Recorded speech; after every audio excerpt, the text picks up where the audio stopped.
When I was 10, our school teacher read us a child's biography of Mozart.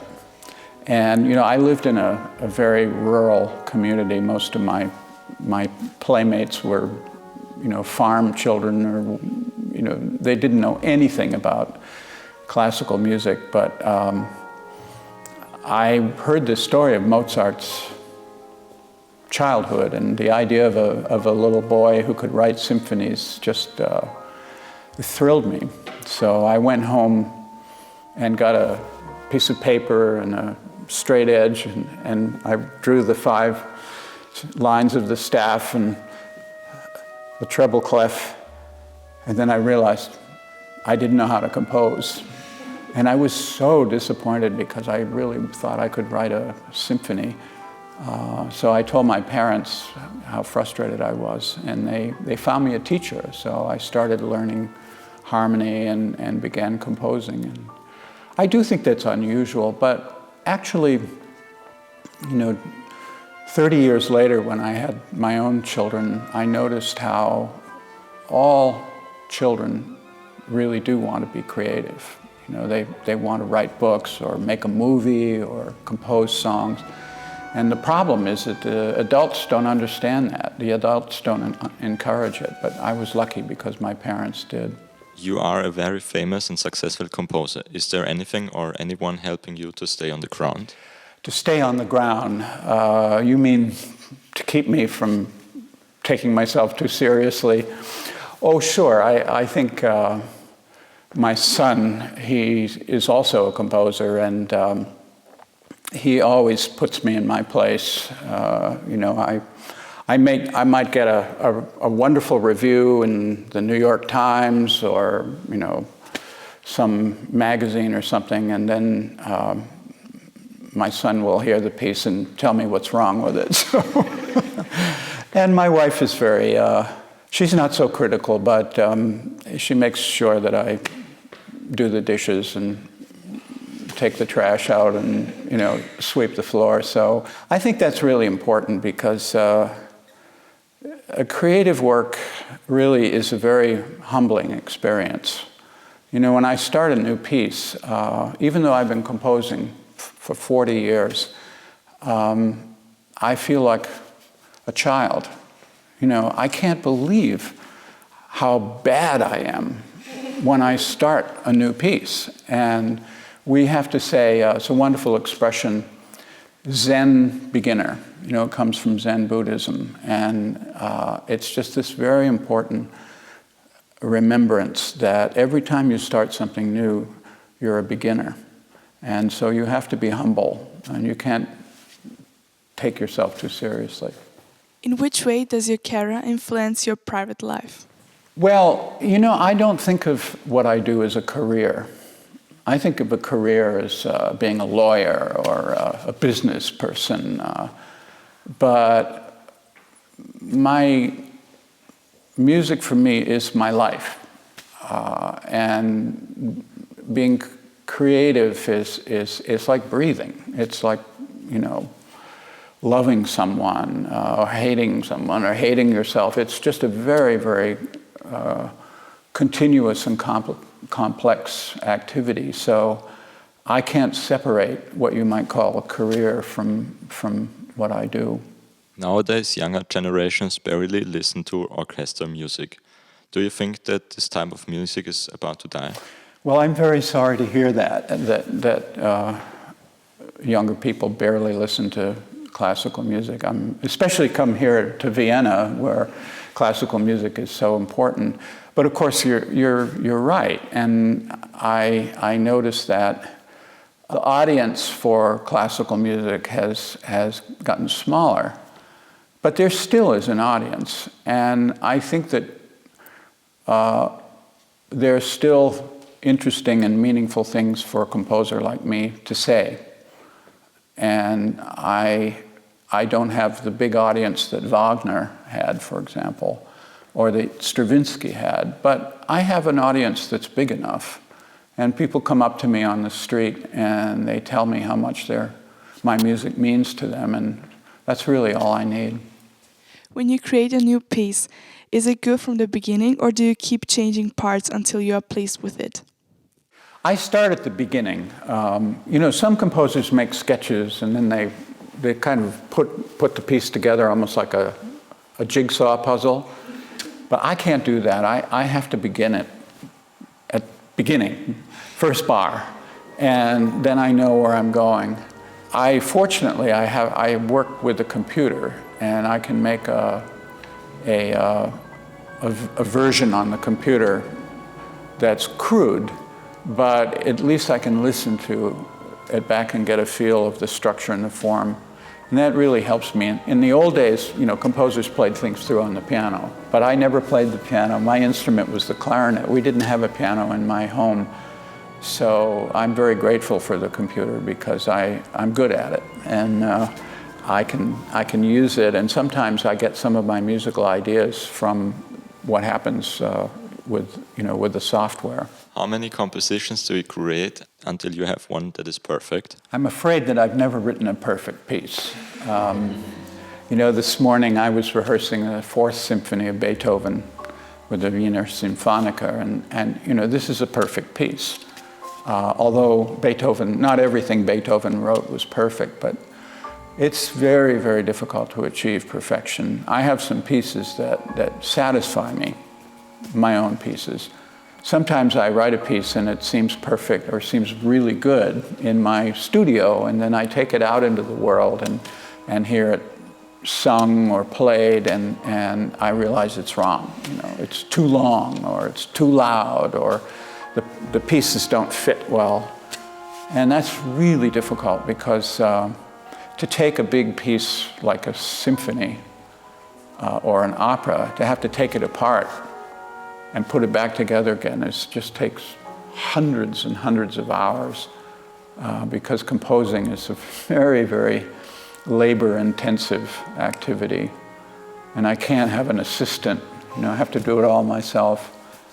So we try to get it right the first time, but it doesn't always happen. Do you travel due to a job?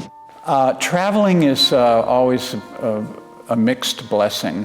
And I think that every artist has to travel. 50, 70 years ago, I think traveling was much more difficult. If you read about, for example, George Gershwin, who wrote the Rhapsody in Blue, he did these tours where they got on a bus or a train and they were gone for like 2 or 3 months. And it would be terrible for me because I love being at home, and I love working, and I'm not very good at composing in a hotel room. And I almost would prefer to stay home, but everybody has to bring their work and themselves out into the world. For me, it's very difficult to, if I'm home for a month and then I know I have to go to Vienna, and particularly if I have to stand in front of an orchestra that I don't know, and they don't know who I am, it's always very stressful. I guess it's like a first date. You just don't know what's going to happen. And I have strange dreams before I leave, and I wish that I hadn't agreed to do it. But then when I get there and I realize this is an opportunity for people to meet me and for them to experience my music, and not through a recording, but with me conducting it, then I realize it's an important thing and we all have to do it. Do you just listen to classical music or as well to R&B, pop and rock? It's impossible not to listen to all kinds of music. If you go into a store to buy pants, you go to, there's music playing, and there's music playing in a restaurant, or, even just walking down the street, you hear music, you hear it on the radio. If you go to a movie. You define yourself as a minimalist who got bored of minimalism. Why did you get bored of it? That is an expression I never said. Somebody else said that. They imagined that, but I think that minimalism is one of the most important musical styles of the 20th century. And for me, minimalism is basically 3 things. One is the music is tonal. It's not like Schoenberg or Webern or Stockhausen, which is very dissonant. It's definitely in a key with a harmonic center. The second thing about it is it has a regular pulse.